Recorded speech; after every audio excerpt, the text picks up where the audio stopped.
Hola chicos, buenas tardes. Esperemos 2 minutitos y empezamos la clase hasta que se conecten sus compañeros.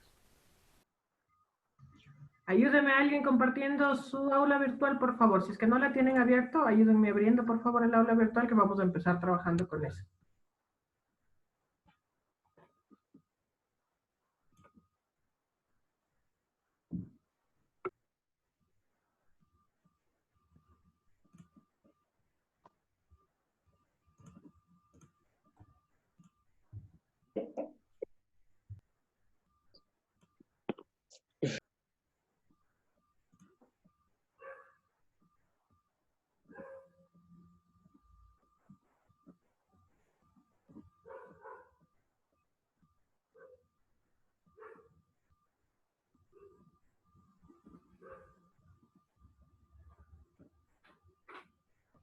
Dos minutitos y empezamos.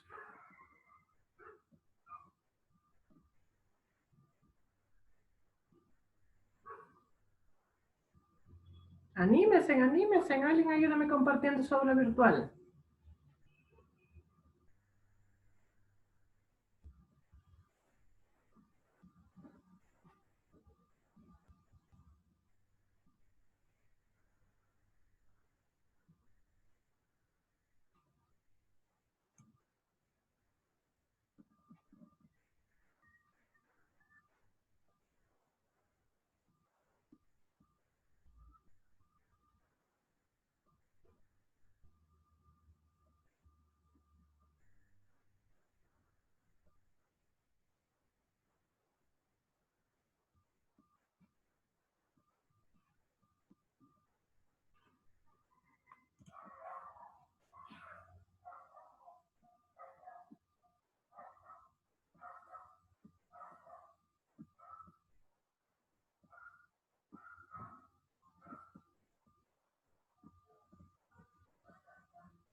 Ya, perfecto. Gracias, señor Cerón. A ver, denme un segundito. Vamos a ver qué dice el chat.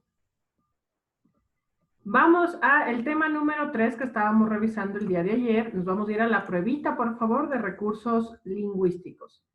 Vamos, por favor.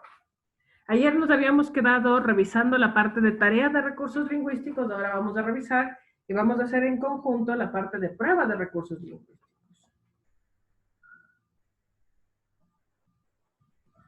Tema 3, por favor. Eso, perfecto. Al final tenemos la...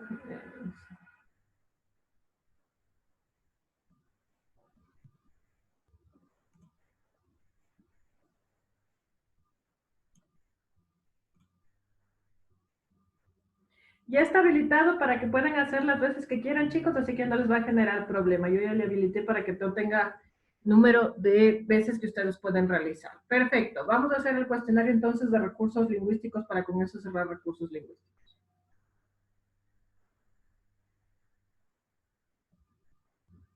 Dice, identifiquen a qué recurso lingüístico hace referencia la siguiente frase. Su perfume es bueno. ¿Cuánto tiempo ha estado sumergido en él? Exactamente, ¿no es cierto? Ahí que tenemos un sarcasmo.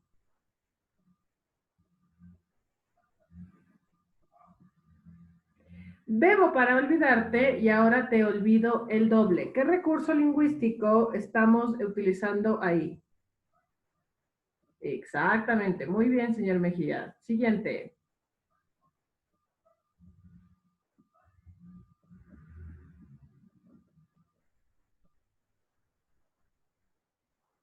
Ok, vamos a completar. La ironía,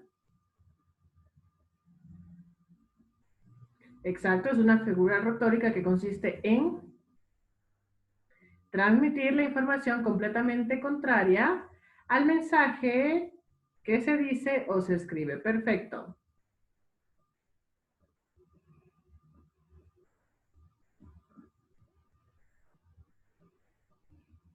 ¿Ok? Exactamente. El doble sentido es aquella palabra o frase que puede ser entendida de dos o más maneras diferentes, ¿no es cierto? Con la intención de provocar humor.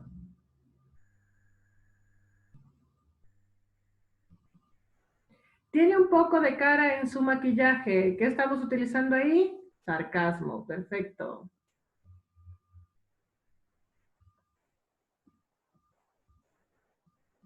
Karen se da cuenta de que Carlos no le está poniendo atención, por lo que le dice, por favor, no me pongas tanta atención. ¿Qué figura, qué recurso lingüístico estamos utilizando ahí?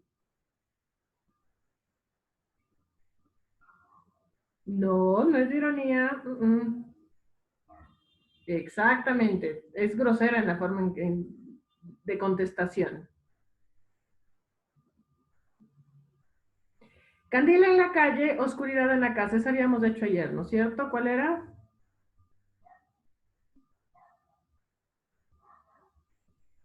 Acuérdense en lo que les dije ayer con respecto al candil. Exactamente. Es como que hay luz en la calle mientras que hay oscuridad en la casa. Ahí estamos hablando de una ironía.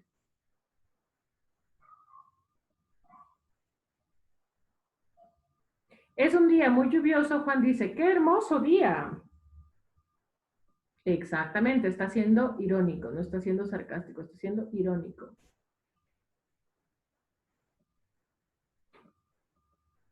No tengo claro si soy indeciso. Exactamente, doble sentido.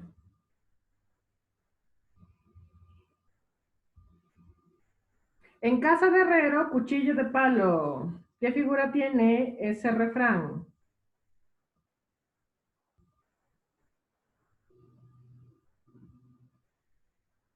¿Qué quiere decir en casa de herrero, cuchillo de palo? ¿No es cierto? En el caso de, en este refrán lo que se quiere decir es que en un lugar donde hay una persona que es especialista en algo, no suele ser. Por lo tanto, ¿cuál sería la respuesta? No, no es doble sentido. Exactamente, es ironía. A ver, para la señorita Vergara que me hace la siguiente pregunta. ¿Qué era el humor negro? Acuérdense ustedes que ya les había explicado que el humor negro es burlarse de situaciones que normalmente son dolorosas. Termina nomás ya el intento, señor Mejía. Muchas gracias. Entonces, ¿qué es lo que se busca? Reírse de cosas como cuando las personas se caen y ustedes en vez de ayudarle a la persona que se cae se ríen. Ahí estamos generando un humor negro. Entonces, la gente que trabaja con humor negro lo que hace es reírse de situaciones que normalmente deberían generar dolor, ¿ya? Perfecto, vamos a, póngale nomás, enviar todo y terminar.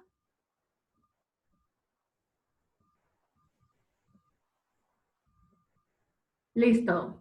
Muchas gracias, señor Mejía, ahí está, ahí tienen ustedes ya las respuestas correctas. Con eso terminaríamos ya la parte del tema 3, ¿no es cierto? Hemos hecho todo lo que tenía que ver con discurso, revisamos ya ejercicios, hicimos la parte de tarea y la parte de prueba del discurso como tal, y ayer les pedí que terminen la parte de tarea y en este momento acabamos la prueba de recursos lingüísticos. Muchísimas gracias, señor Mejía, tiene un 10, ayúdeme por favor saliendo del compartido para yo poder compartir y empezar con el tema del día de hoy, ¿ya? Llegamos, chicos, al tema 4. Y el tema Dice, 4, yo, disculpe, la diferencia entre una diferencia así bien clara de la ironía y el sarcasmo, ¿cuál sería? en la ironía dices lo contrario de lo que quieres decir, como en los refranes. En el sarcasmo ya no solamente dices lo contrario de lo que quieres decir, sino que eres grosero, hiriente. La contestación se lee hiriente. Esa es como la diferencia más importante entre la ironía y el sarcasmo. En la ironía solo se dice lo contrario de lo que se quiere decir. En el sarcasmo ya es grosera, la contestación se siente grosera dentro del texto. ¿Ya? Ya, listo, gracias. Ya, perfecto. Igual veo que la señorita Cofre también me hizo la pregunta. Cuando ustedes vean que se siente que el texto es grosero, ahí yo tengo un sarcasmo. En ironía solamente juego con decir lo contrario de lo que debería decir. El ejemplo de Juan es súper claro. Cuando él ve que está lloviendo, dice, qué hermoso día. Ese es una ironía, porque no está siendo grosero, simplemente está hablando del día y dice que el día está hermoso a pesar de que está lloviendo. Puede ser que le guste, ¿no? Pero desde el punto de vista es irónico. A nadie le gusta que un día totalmente lluvioso, etc.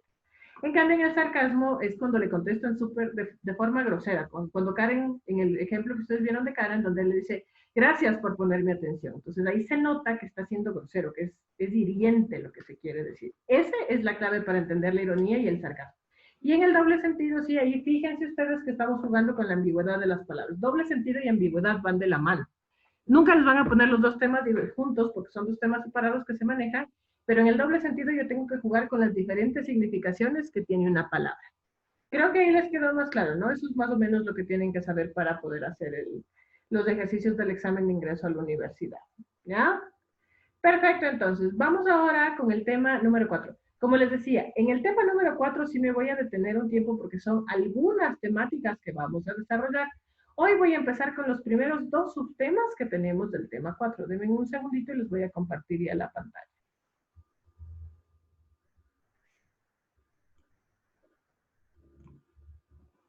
Listo, ¿ya? Hoy vamos a ver tipos de textos y tipos de párrafos. Verán, para la parte de tipos de textos, ahí sí yo les sugiero, chicos, que revisen la parte teórica.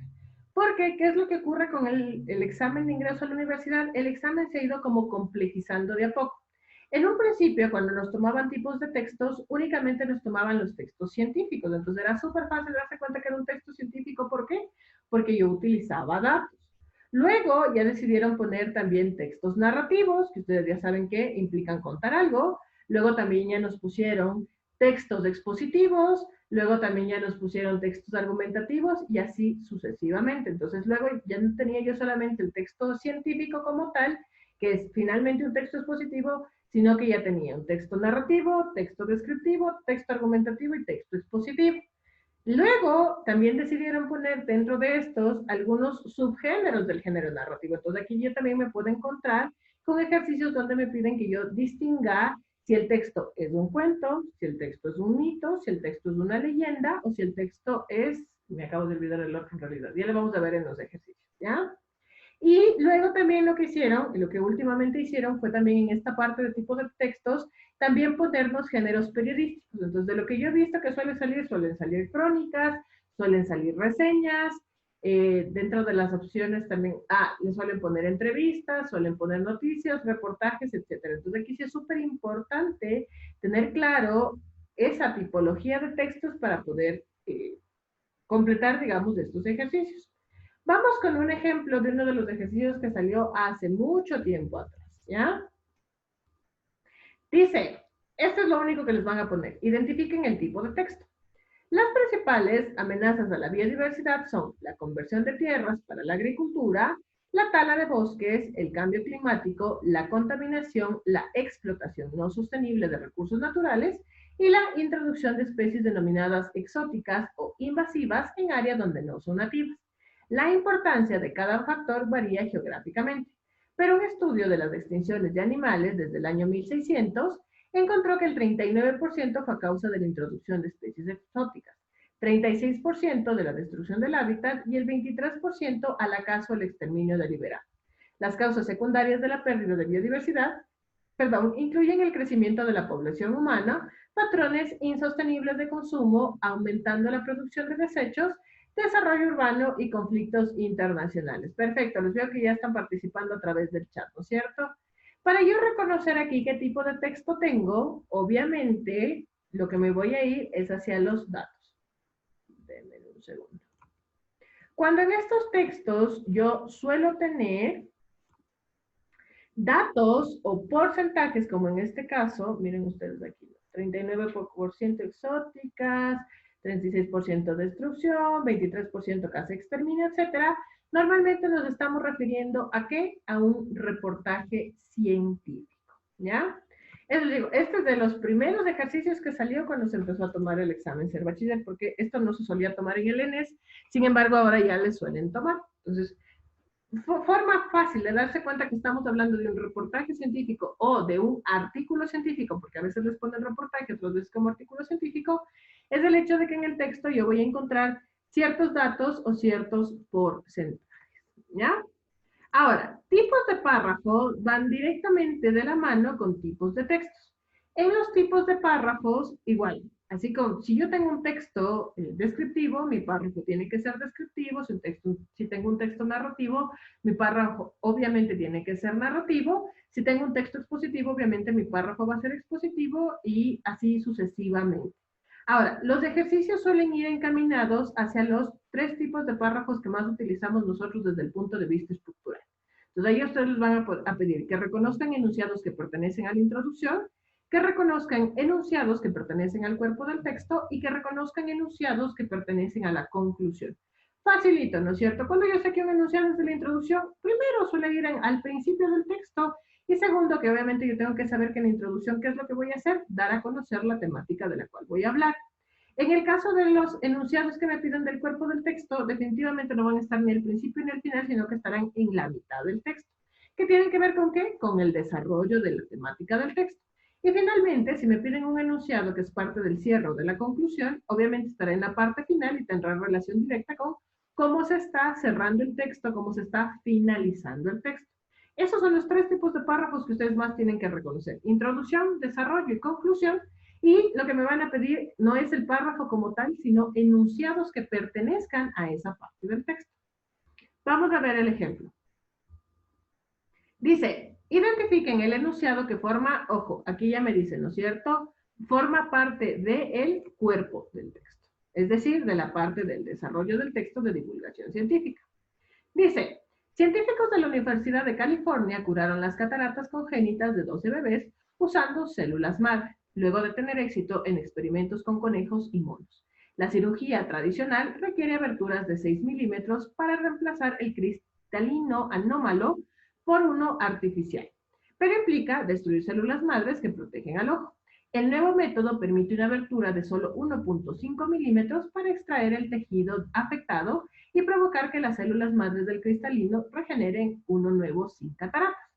En las pruebas iniciales, el procedimiento evidenció una tasa mucho menor de complicaciones frente a la técnica tradicional. El primer bebé operado hace 2 años todavía tiene una buena visión y se espera que en la niñez no presente inconvenientes. Sin embargo, la cirugía no funciona para adultos de edad avanzada porque sus células se regeneran lentamente. Aún si la nueva técnica solo funcionara para niños, sigue significando un avance muy importante. Esta es la forma más fácil de hacer, chicos, de irnos directamente hacia la respuesta, ¿no es cierto? Yo ya sé que está al principio, por lo tanto no puede ser parte del cuerpo, sino que es parte de la introducción. Vamos con la 2. Aún si la nueva técnica está al final, por lo tanto es parte de la conclusión. El procedimiento evidenció una tasa mucho menor de complicaciones. Listo, ahí está mi respuesta. Y para comprobar, obviamente yo voy a leer la cuarta que dice, la cirugía no funciona en adultos de edad mayor. Aquí está. Sin embargo, la cirugía no funciona en adultos para edad avanzada. Desde el sin embargo hasta el final ya tengo la conclusión, por lo tanto mi respuesta es la número 3, como ustedes ya pusieron en el chat. ¿Ya? Estos ejercicios son súper fáciles, chicos. Es más, lo que yo sugiero en esos ejercicios para ganar tiempo, es irme directamente hacia los resultados. Perdón, ya se me fue, absolutamente. ¿Ya? Me voy directamente a las opciones y obviamente voy a buscar, a ver, ¿dónde está este enunciado? ¿Dónde está este enunciado? ¿Dónde está este enunciado? Y ya llego yo a la conclusión. Listo. Estos ejercicios de ustedes, obviamente después tendrán ustedes que verificar, digamos, pero la forma más fácil es de yo me voy a las opciones, verifico en qué parte del texto están las opciones y escojo lo que me están pidiendo, ya sea el cuerpo, la introducción o el cierre del texto. Ahora sí, vamos a que sean ustedes quienes me ayuden a contestar. Empecemos. Con base en el fragmento, identifiquen el tipo de texto. O condición mortal o dura suerte, que no puedo querer vivir mañana. Sin la tensión de procurar mi suerte, cualquier instante de la vida humana, es una nueva ejecución con que me advierte cuál frágil es, cuán mísera, cuán vana. ¿Ya? Exactamente, ¿no es cierto? ¿Qué tipo de texto tengo aquí? Un texto lírico. ¿Ya? Acuérdense ustedes, y bueno, en realidad esto va directamente relacionada con géneros literarios que vamos a ver posteriormente, pero yo siempre voy a tener un texto lírico cuando yo dé a conocer los sentimientos como tal que tiene el autor. En el narrativo suelen estar todos los textos que tienen que ver con ciertos cuentos, fábulas, historias que me cuentan. El dramático, aunque yo no he visto en realidad que nos pongan dentro de los ejercicios del examen de bachiller, puede ser que justo a ustedes les toque en el examen de acceso a la universidad. Entonces, el dramático es fácil de reconocer. ¿Por qué? Porque yo voy a tener el personaje y el personaje va a ir seguido de lo que debe ir diciendo para desarrollar la acción. Ahí realmente la estructura del dramático es en forma de diálogo. Entonces, mis personajes van a ir dando a conocer lo que deben decir y a partir de eso se cuenta la historia. Y el ensayístico, obviamente ya son textos que tienen que ir más con la parte científica, académica, ¿ya? Vamos con este. El Laboratorio de Referencia de la UE para la Salud de las Abejas, EURL, por sus siglas en inglés, con sede en Anses, Francia, publicó en abril los resultados del primer programa de vigilancia sobre el despoblamiento de las colmenas en 17 países europeos. Los datos, que se tomaron en más de 30.000 colmenas durante el 2012 y el 2013, muestran unos índices de mortalidad invernal muy variables entre países. La horquilla cubre del 3,5 al 33,6%. En general, la situación es más leve en España y otros países mediterráneos, por debajo del 10%, que en el norte del continente, por encima del 20%. Las cifras contradicen a las del sector apícola español, que denuncia mortandades entre el 20 y el 40%. En un ejemplo más de lo dificultoso que resulta acordar los criterios y las metodologías en este campo. Perfecto, ¿no es cierto? Ustedes ya pudieron reconocer a partir de qué, de que aquí tengo yo un montón de porcentajes, yo ya puedo deducir que se trata de un reportaje científico, ¿ya? Aquí, para que les quede claro, ¿no es cierto? ¿Cuándo tengo yo un artículo de opinión? Cuando el autor me está dando a conocer cuál es su pensamiento con respecto a la temática y no solo eso, sino que tiene obviamente, ideas que le ayuden a defender esa postura, que son los argumentos. Cuando tengo el artículo de opinión pertenece a una persona, está firmado por una persona como tal. La editorial, en cambio, es dar a conocer la opinión que tiene un medio de comunicación. Entonces, de acuerdo a lo que dice el medio, ahí yo puedo reconocer la editorial. Y finalmente, en la crónica, acuérdense ustedes lo que en algún momento les dije, quienes hayan visto las clases, ¿no es cierto? La crónica viene de cronología, es decir, aquí yo siempre voy a tener textos donde tengo temporalidad. Si es que se presenta temporalidad, ahí sí lo que yo siempre les suelo decir. Piensen ustedes que alguna vez deben haber leído, ¿no es cierto?, una noticia sobre un partido de fútbol. ¿Qué es lo que nos va diciendo el periodista? En el minuto 1 le sacaron amarilla, en el minuto 5 le sacaron roja, acto seguido se pateó un penal, en el minuto 7 ya se convirtió el gol, y así sucesivamente, ¿no es cierto? Eso de ir diciendo en los minuto 1, minuto 15, minuto 20, 35, 43, se me ocurre, ¿no es cierto? Esa temporalidad es justo la característica más importante de la crónica y se suele utilizar mucho en la crónica deportiva. Vamos con este ejemplo. Identifiquen el tipo de texto. La noche del sábado salí a comprar con toda mi familia por el centro histórico. Perdón, salí a caminar. Recorrimos desde el Tejar hasta llegar a la iglesia de Santo Domingo. Era impresionante ver a la capital tan iluminada. Nunca me hubiera imaginado a la iglesia de la Compañía con colores tan vivos como el rojo, azul y amarillo. Distintas tonalidades en un solo sitio. Este tipo de espectáculos me enorgullecen como ecuatoriano y quiteño, ya que damos una excelente cara al mundo y nuestros visitantes, sin duda alguna, tenemos la talla para brindar espectáculos de esta índole. Tomen en cuenta justo lo que les acabo de decir. ¿Presenta o no presenta temporalidad? ¿Ya? Listo. Esa es la característica de la crónica. Ya que les digo que me ponen reseña, ¿ya? ¿Cómo yo puedo reconocer una reseña, chicos?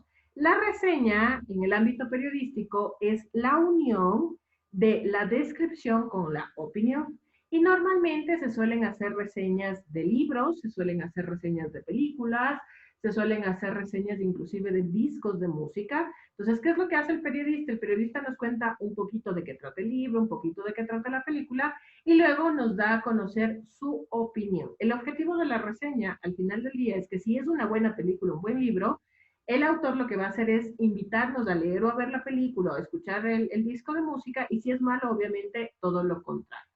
Aquí tienen también la noticia. ¿Cómo se reconoce una noticia? Creo que es el género periodístico más sencillo de reconocer. En la noticia lo único que van a hacer es contarme un hecho a partir de responder 5 preguntas. ¿Qué pasó? ¿Dónde pasó? ¿Cómo pasó? ¿Cuándo pasó? ¿Y por qué pasó? Los periodistas ahí se limitan únicamente a contar los hechos. Entonces, ahí yo nunca voy a tener, por ejemplo, esto de hablar en primera persona y de dar una opinión, sino me limito única y exclusivamente a dar a conocer el hecho, cómo pasó el hecho. Y siempre lo que yo voy a hacer normalmente es narrar hechos, cosas que han ocurrido. Vamos con este ejercicio. Dentro de las mejores películas de ciencia ficción se encuentra el film de Richard Fleischer, Viaje alucinante, de 1966.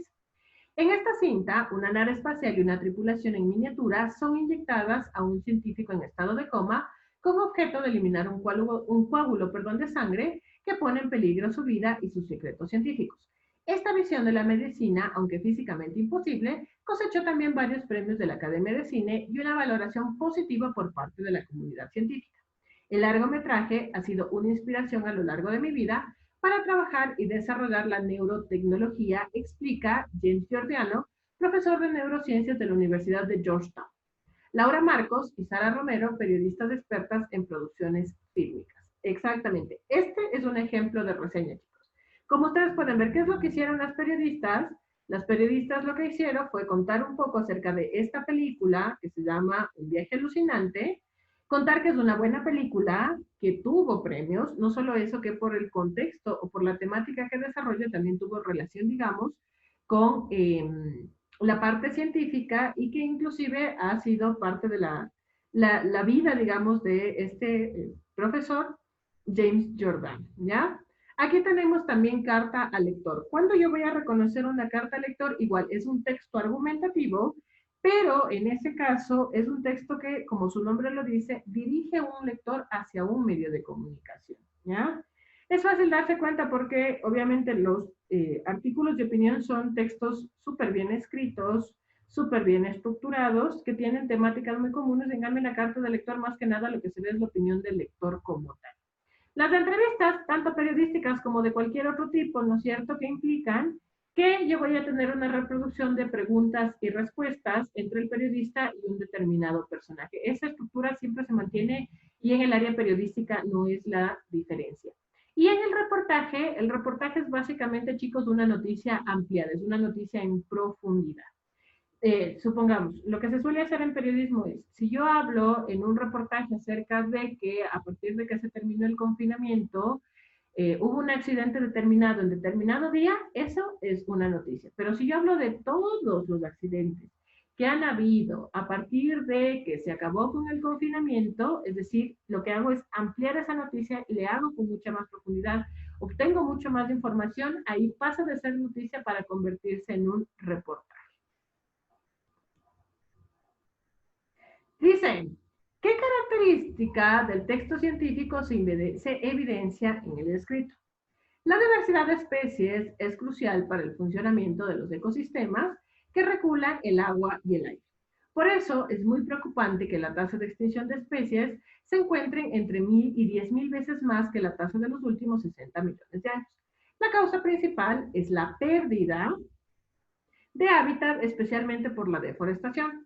Actualmente, el cambio climático está alterando también las condiciones de vida de muchas especies a una velocidad a la cual no se puede adaptar.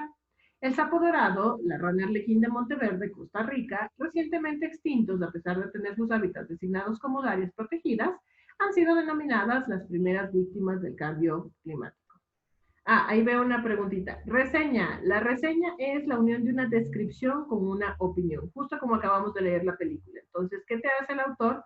Te cuento un poco acerca de la película, te cuento un poco acerca del libro, te cuento un poco acerca de, inclusive también se suelen hacer de música, de álbumes de música cuando sacan los autores, y te da a conocer si la película o el libro o el álbum de música es bueno o no. Normalmente tiene que ver con el área artística, sobre todo la reseña, ¿ya?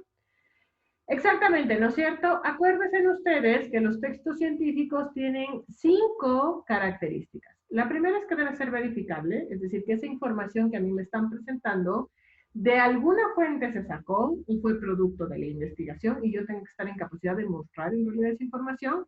Las otras características son que debe ser claro y que debe ser preciso. Es decir, yo tengo que utilizar el lenguaje de tal forma que este no dé paso a la ambigüedad, que se tiene que entender en realidad lo que se tiene que entender, no se puede prestar a las interpretaciones de mi lector.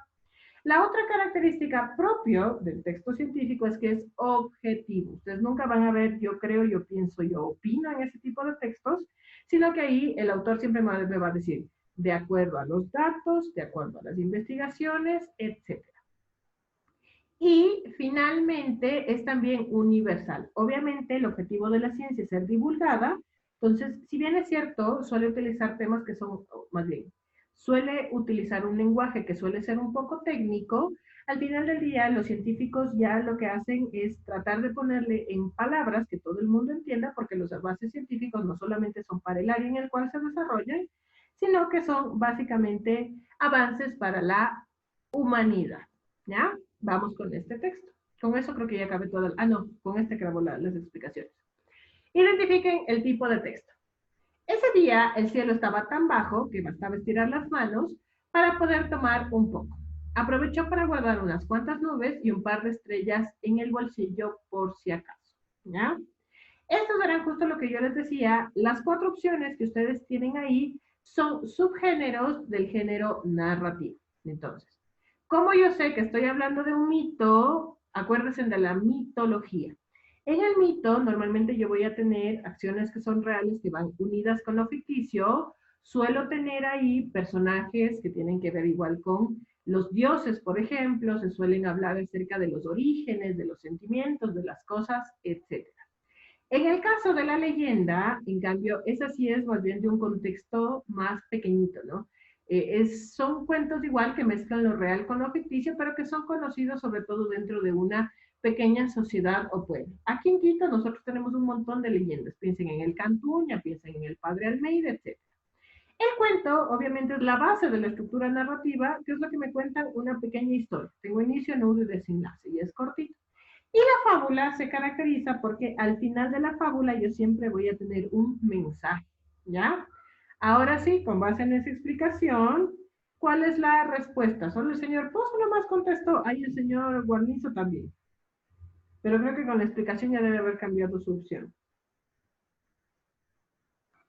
Ya, perfecto, señorita Plasencia. Exactamente. ¿De qué estamos hablando aquí? Obviamente no cumple las características de los otros 3, sino que es un pequeño fragmento de un cuento chiquitito. Los cuentos pueden ser reales o pueden ser ficticios, así que ahí sí yo no podría dar una distinción de si es real o no, pero lo que hacen es contarme una pequeña historia. Vamos con este. Identifiquen el enunciado que forma parte del cierre del texto de divulgación.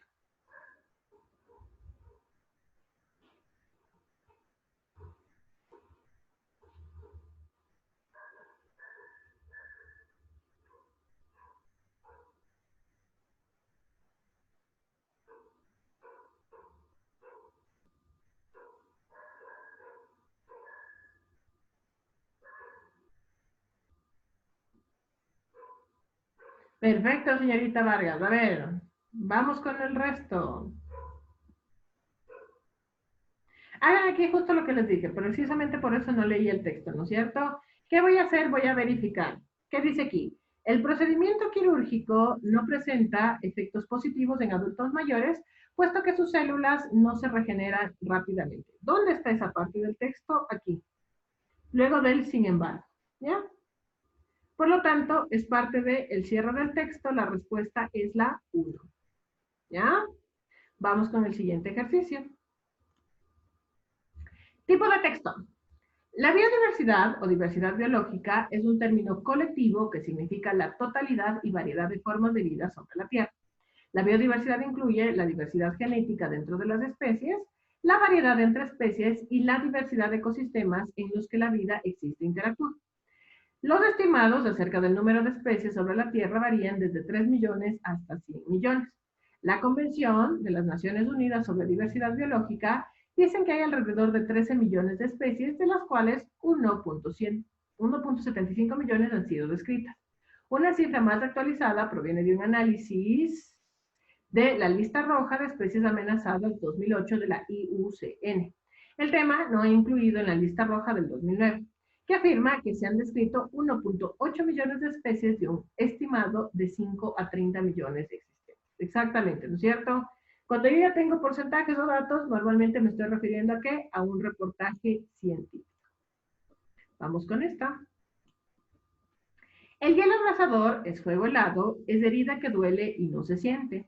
Es un soñado bien. Un mal presente es un breve descanso muy cansado. Es un descuido que nos da cuidado, es un cobarde. Con nombre de valiente, un andar solitario entre la gente, un amar solamente ser amado.